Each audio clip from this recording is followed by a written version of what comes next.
Bueno, y seguimos en este resumen con el plano internacional, lo dejamos para lo último, el plato fuerte con nuestro querido profe Cristian Rion. Profe, ¿cómo va? ¿Qué Muy buenos dice? días, ¿qué tal? ¿Cómo estás? Para mí es un placer que esté en este resumen. Igualmente, un placer para mí.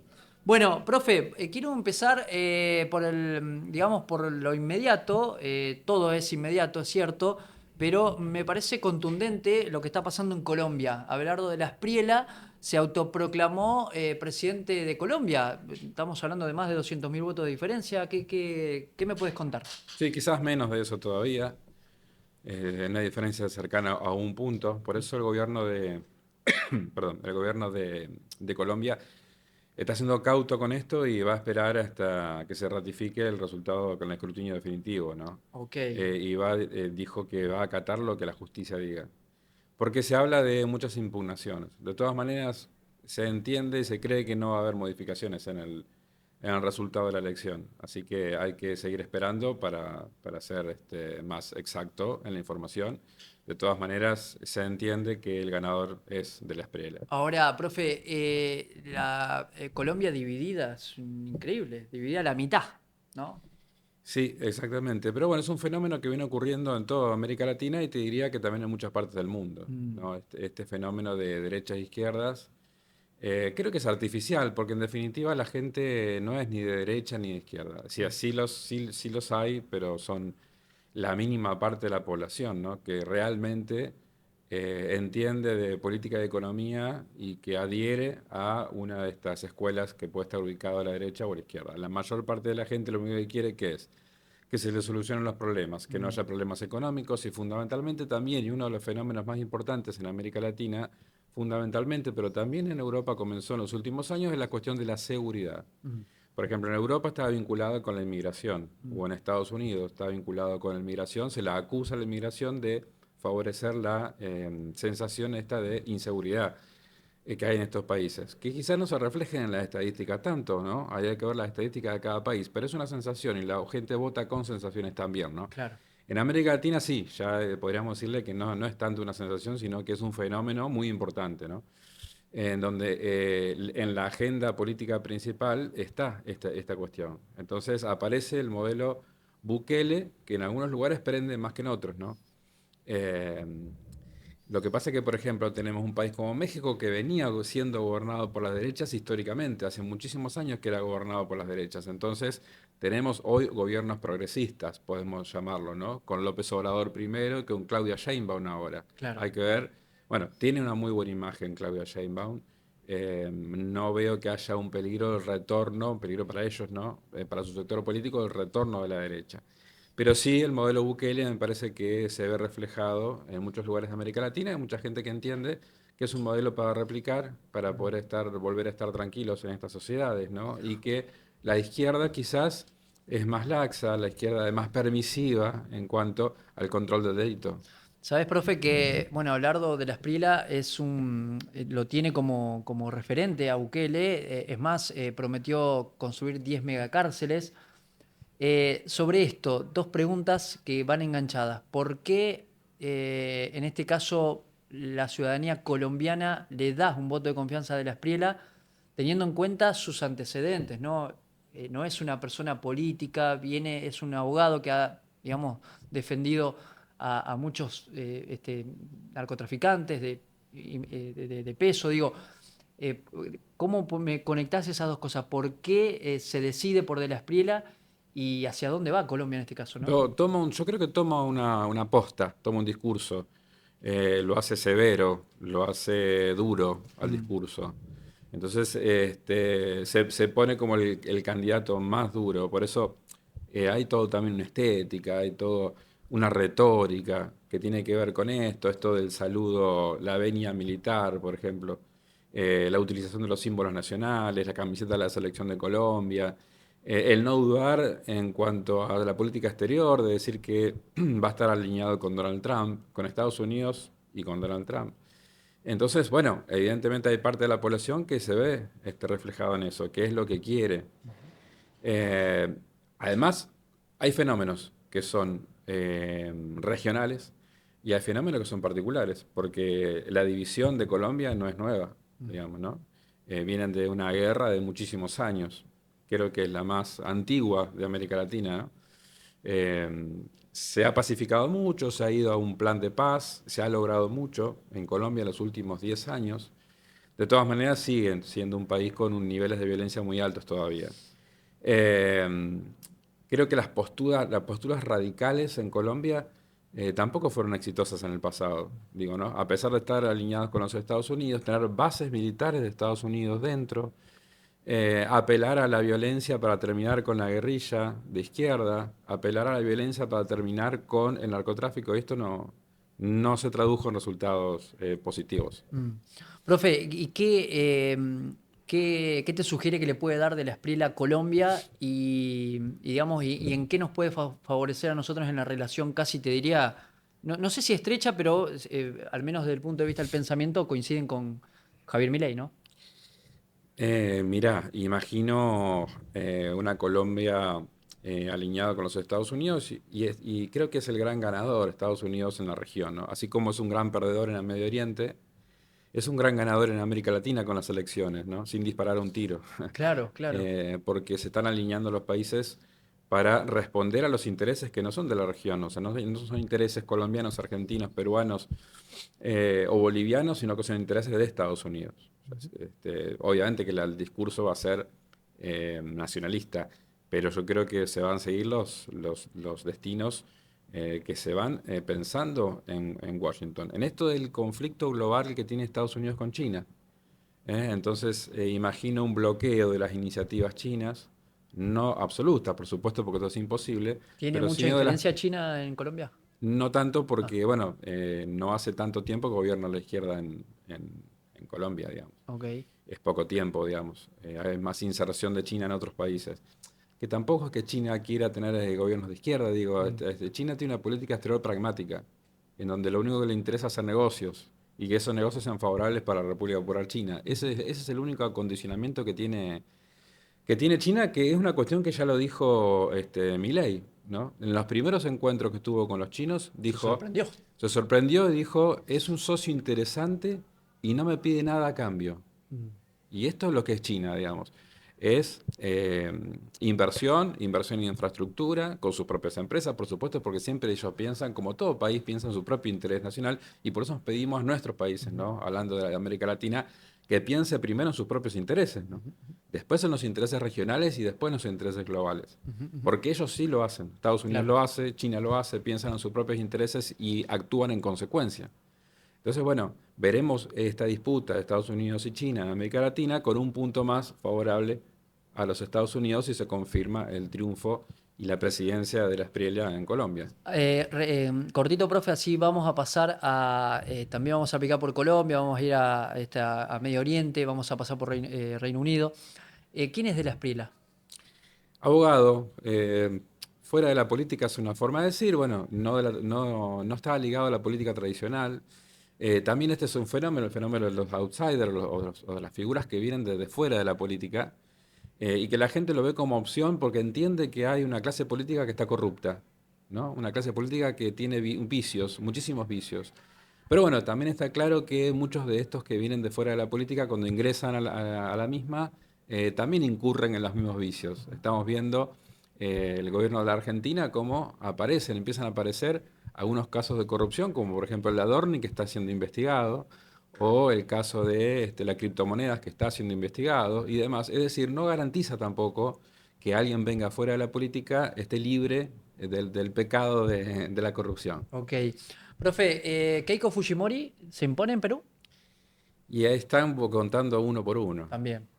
Porque sí, otro esquema similar a Colombia, ¿no? Esto de 50-50 Ujú, ujú. prácticamente, y va a llevar un poco de tiempo saber quién es el presidente en Perú. De todas maneras, Perú también tiene sus propias lógicas diferentes a Colombia, ¿no? Un esquema político muy débil, donde el que gana, si bien tiene el apoyo, imagínense que los balotajes se inventaron para que el ganador tenga un apoyo de más del 50% de la población, ¿no? Ujú. Es la forma de darle legitimidad política al candidato ganador. De todas maneras, en un esquema donde el Congreso en Perú tiene tanto poder que puede eliminar el presidente que quiera en el momento que quiera, es un esquema político absolutamente débil. que ya tiene una especie de espada de Damocles, Claro, ya ingresa pensando e que... ingresa Sí, condicionado con claro. el Congreso, ¿no? Entonces, bueno, es una cuestión a resolver que tiene el Perú. Ujú. Pero bueno, también se ve una contienda entre un candidato de izquierda y una candidata como Keiko Fujimori, que es absolutamente de derecha. Entonces, bueno, otro lugar más donde menos moderados y más radicalizados, ¿no? Ujú, ujú.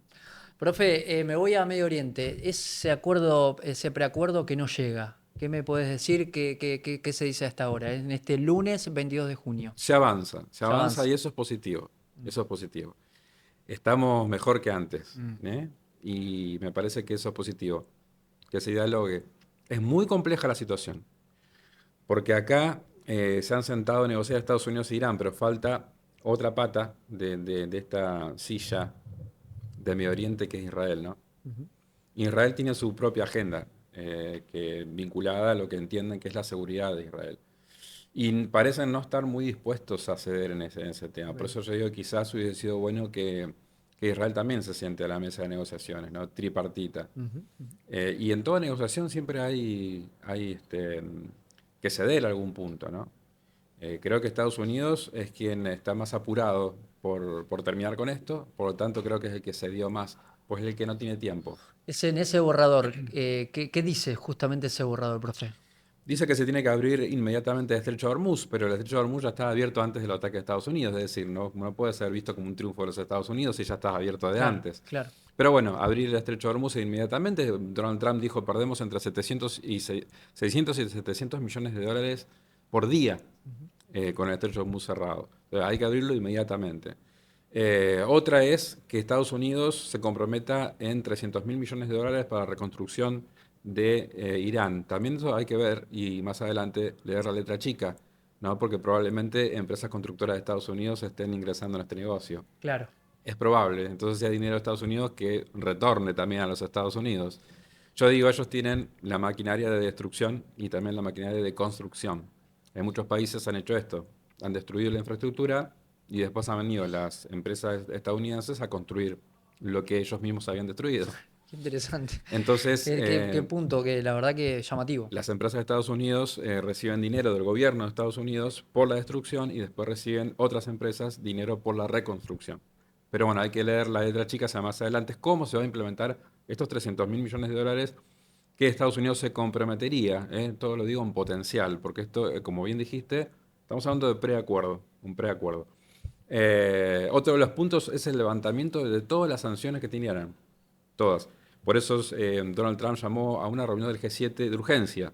¿Qué es el G7? Bueno, el G7 es un grupo de países que están conformados por Canadá y los Estados Unidos de América. En Europa tenemos al Reino Unido, Francia, Alemania e Italia, y en Asia lo tenemos a Japón. Son 7 países, que es una foto, digamos, yo hablo mucho de fotos, ¿no? De una foto de los países más industrializados de hace 15, 20 años atrás. Hoy habría que sumar otros, pero que no están en este grupo de amigos, Ok. digamos, que se llevan un poco mejor. A pesar de todo esto, también hubo una crisis política interna por un encontronazo de Trump con Giorgia Meloni, ¿no? La italiana, que Le pidió una foto, después, una cosa increíble.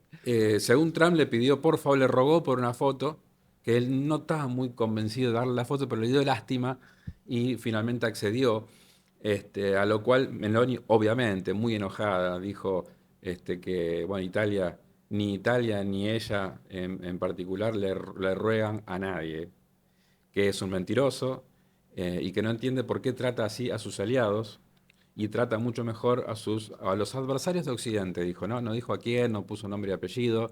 Uno entiende que se puede dirigir a Vladimir Putin o a Xi Jinping, por ejemplo. Pero bueno, ella dice, trata mejor a los enemigos de Occidente que a los propios aliados. Mm. Así que se produjo en esa reunión de urgencia al G7 que Trump le venía a pedir a sus socios, por favor, levanten las sanciones a Irán porque es la manera de terminar con este conflicto. Entonces Irán termina con una promesa de reconstrucción de su país y termina sin sanciones. Está en los próximos 60 días la promesa de sentarse a resolver la cuestión de la energía atómica para Irán, en donde, bueno, le permitirían con estrictos controles enriquecer uranio hasta un punto determinado que solamente sirva para la energía pacífica, digamos, ¿no? Para Ujú. la electricidad. Donald Trump dijo, creo que Irán tiene el derecho a producir su energía eléctrica como le parezca de la mejor manera posible. Eso se refiere a la parte de energía nuclear. Ahora, profe, perdón, el vice de Trump fue muy fuerte contra Netanyahu. ¿Qué te dice eso? Sí, y contra el gobierno de Netanyahu, no Claro. solamente contra él, porque en una declaración nos dijo, es como que lo dejó un poco a salvo, pero a varios integrantes del gabinete de Netanyahu, digamos, las críticas fueron muy fuertes, ¿no? Me parece que eh, con este gobierno de Israel va a ser difícil que se pueda avanzar mucho en la paz en la región. Mm. Eh, de hecho, esto no está confirmado, ¿no? Lo que te voy a decir ahora, pero aparentemente desde Estados Unidos estarían trabajando para fortalecer a la oposición en Israel para que pueda llegar al gobierno y tener gobiernos en Israel que sean un poco más permeables y que puedan tener un ánimo más dialoguista Mm. con la región, abandonar un poco las armas y sentarse a negociar. Recordamos, el gobierno anterior de Netanyahu, el anterior, no conducido por él, sino por otro grupo político, había tenido acuerdos limítrofes con el Líbano, por ejemplo, había llegado a acuerdos para la explotación de gas en el mar. Esto fue una noticia en su momento excelente. Y ese acuerdo tenía también la aprobación tácita de Hezbollah, que es un grupo político dentro del Líbano que es muy poderoso a nivel político y militar. Ujú. Y que se haya firmado ese acuerdo entre el Líbano e Israel anteriormente, digo, anteriormente a todo esto que ocurrió, significa que se puede sentarse a negociar, puede haber paz en, en Medio Oriente sin ser el resultado de las armas. Es muy fuerte lo que decís. Netanyahu, entonces, repetí esa parte. Eh, Mientras Netanyahu sea parte del gobierno y su sector, que es un extremo, que son fundamentalistas, digamos, no va a haber paz en la región. Entonces, se está trabajando para otras opciones políticas puedan hacerse cargo del gobierno. Obviamente lo va a tener que votar la población, seguramente que esto es así, existe una democracia, pero bueno, también sabemos que a veces los opositores necesitan un empujón, ¿no? Seguro. Para poder llegar al gobierno de Israel y tener otras posturas más moderadas que puedan reconocer que la solución de los dos estados para la cuestión palestina va a destrabar toda la situación en Medio Oriente, ¿no? Porque Irán lo que está reclamando, Hezbollah lo que reclama, Hamas lo que reclama, es el reconocimiento del Estado de Palestina por Mm. Israel, ¿no? Fuerte lo que decís, es fuerte. Creo que me quedo con eso en esta situación de firma de preacuerdo que todavía no se consolidó. Profe, por último, ¿qué está pasando en Reino Unido? Dimitió allí un importante dirigente, contame un El poquito. principal, digamos, el Sí, primer claro. ministro Starmer. Ujú. Tenemos la caída de su gobierno, el laborista. A ver, hackeado por dos situaciones. Una, las elecciones, que las perdió estrepitosamente con lo que se conoce como el populismo, un fenómeno nuevo que excede el bipartidismo tradicional de conservadores y laboristas en el Reino Unido, un fenómeno nuevo con Farage, Nigel Farage, que es un personaje, digamos, muy, muy particular y que tiene una postura muy dura en contra de la inmigración, bueno, con posturas nacionalistas, conservadoras, con un fenómeno nuevo y que ganó las elecciones, las elecciones locales hace poco tiempo. Y esto fue un duro revés contra Starmer. Esto por un lado, y por otro lado también acusaciones de corrupción. Tenía Mm. un embajador con conexiones con Epstein, Mm. lo cual obviamente la acusación caló hondo en el gobierno de Starmer. Entonces, bueno, todas estas situaciones de hechos de corrupción más la pérdida de las elecciones locales hacen que, bueno, busquen una opción porque saben que se van a tener que enfrentar al populismo sí o Mm. sí, en el corto plazo. Entonces están buscando otro candidato que sea más amigable para esto, ¿no? Que sea mejor posicionado.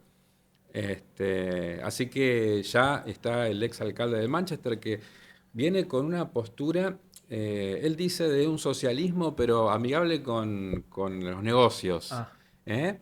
Propone una vuelta atrás a las privatizaciones de los 80 de Margaret Thatcher, tener el control de ciertos sectores estratégicos, le dice transporte, agua, por ejemplo energía, que el Estado vuelva a tener el control sobre eso, Y la descentralización, que no tanto esté todo en Londres, ni se digite desde Londres, sino que cada región en el Reino Unido tenga la posibilidad de hacer frente a las políticas principales de cada uno de su zona, ¿no? Entonces, bueno, un tipo que anda en remera, que le gusta el fútbol, Mirá vos. que además es DJ y le gusta hacer de DJ, le gusta la música de los 90, y lo vamos a encontrar a veces.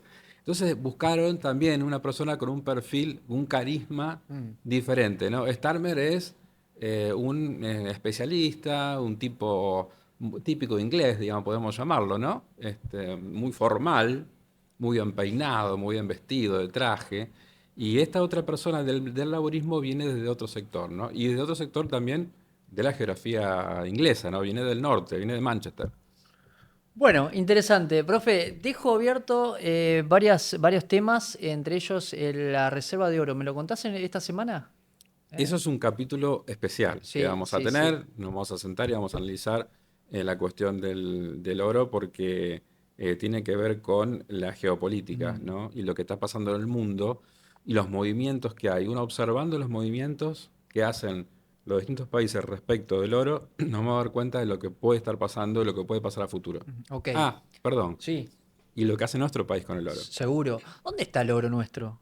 Porque lo habían puesto en caución en Europa y quedó ahí. No hay mucha información al respecto. El Banco Central se niega a dar información. Vamos, Caputo, vamos. Bueno, profe, gracias y obviamente esta columna internacional la encontrás no solamente en el resumen de noticias que enaltece al mismo, sino también en su habitual columna en YouTube. Gracias, profe, y la seguimos. Muchas gracias.